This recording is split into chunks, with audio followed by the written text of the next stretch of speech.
Good morning, everyone, and welcome to Mountain Harmony Gardening. I'm Kristen, and today I'm going to be showing you how to grow your plants vertically, like this pumpkin that I have growing.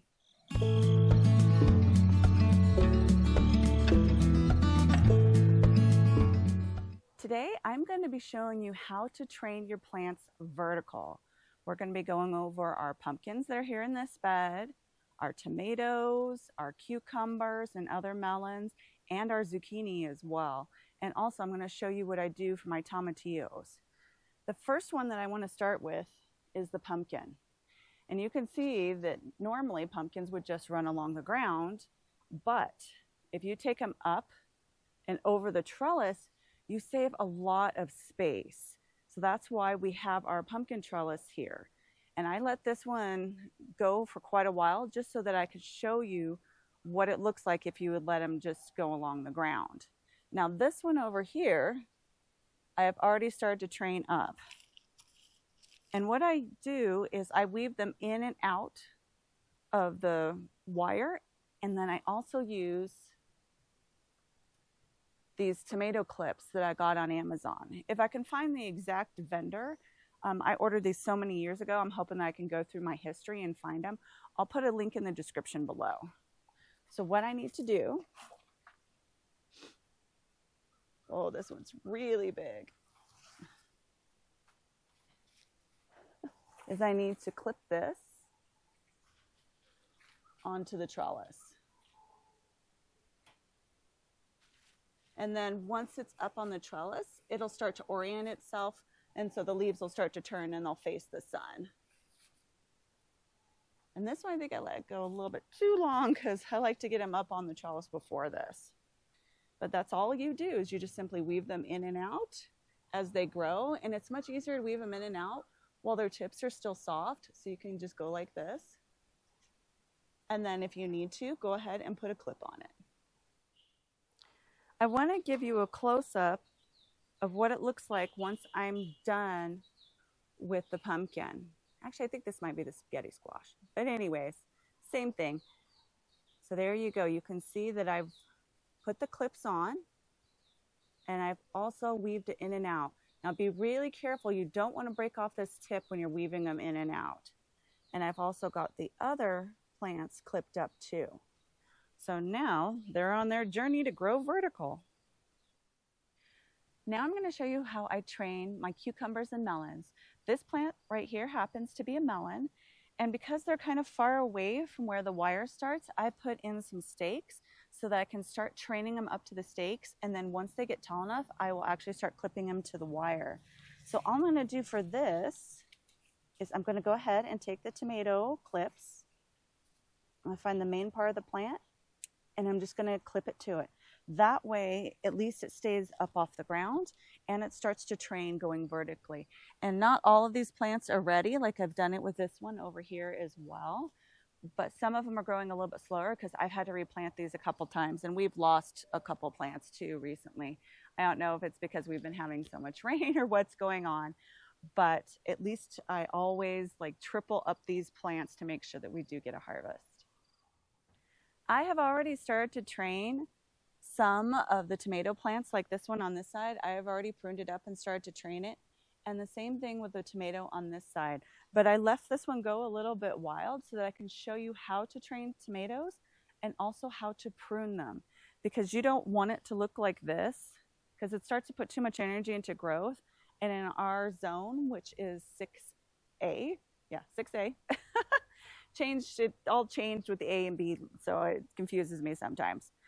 But we want to put more effort into the flowers so that we actually get a harvest. And this one, if you can see down here, already has a tomato.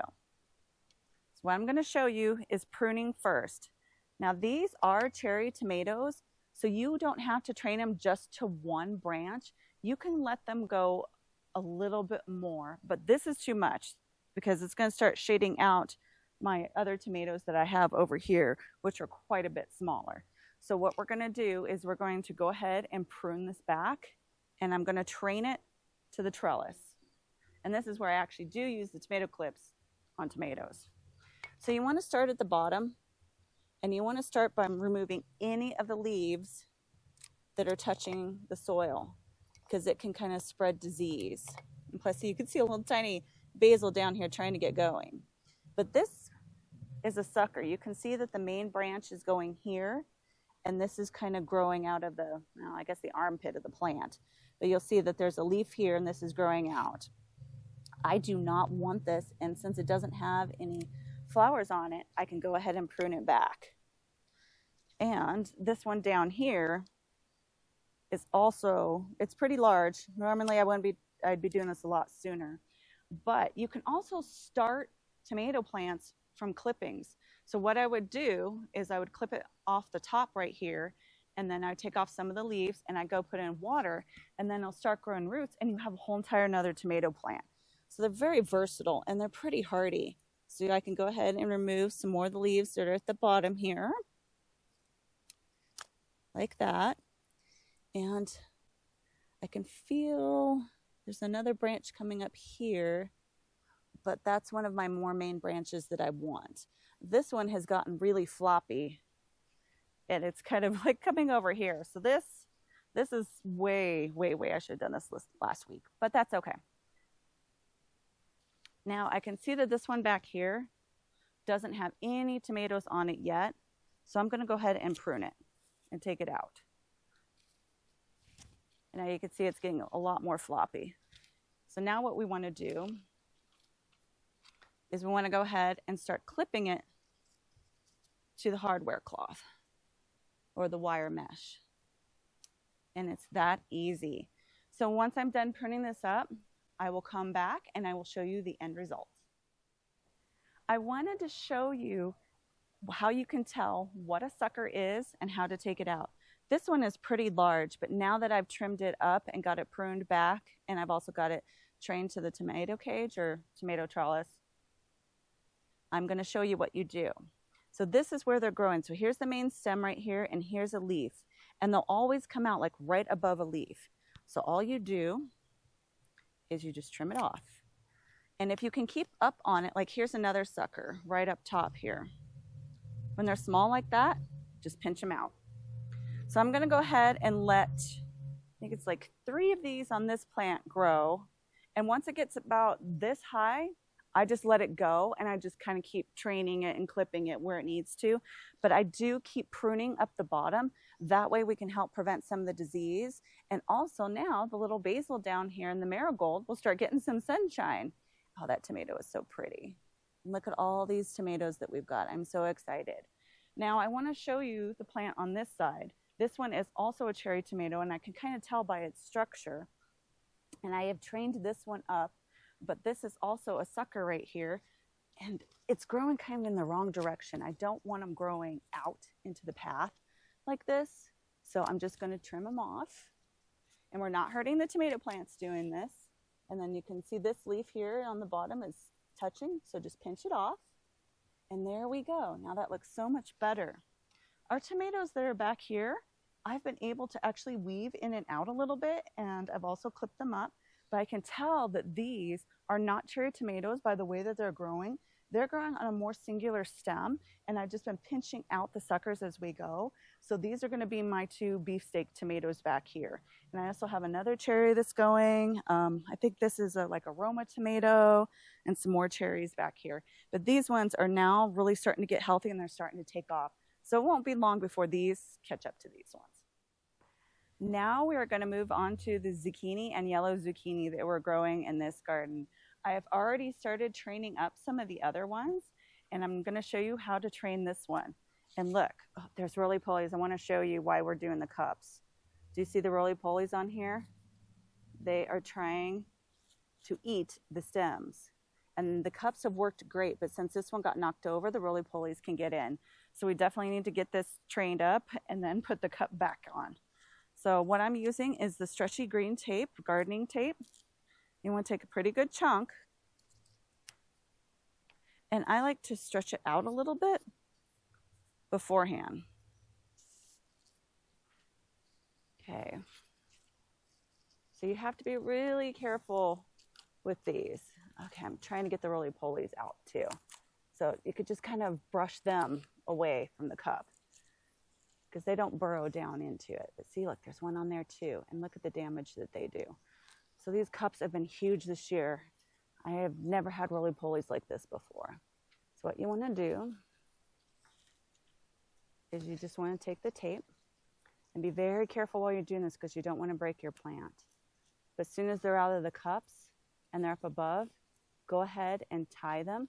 And because this is stretchy, as it grows, they will go ahead and stretch this tape out a little bit. And then that way you're not pinching off your plant. So go ahead and do that. I might want to trim these leaves because I'm afraid that the roly-polies are going to crawl up them. And this one here is kind of more on the ground than the other ones. You can see when I first tied up the plant behind it, it looked like this. All the leaves were pointing down and they were, you know, touching the ground. But now, as I've trained it up, the leaves are starting to grow vertical. So you just want to do that. And as your plant grows up, so once it gets maybe about that much higher, you want to go ahead and tie it up again. And I could still see roly-polies in here. So there we go. And then you just want to firm it back around the cup. That way all the roly-polies are out. And I'm hoping that these will get growing vertically again. Like this plant over here is a really good example. I did this probably a week ago, and look at all the leaves. They're all pointing up. And in fact, there's a plant over there that I could probably tie up again. So this is a really good way to grow them vertical and save some space here. Trying to move out of the sunflower's way.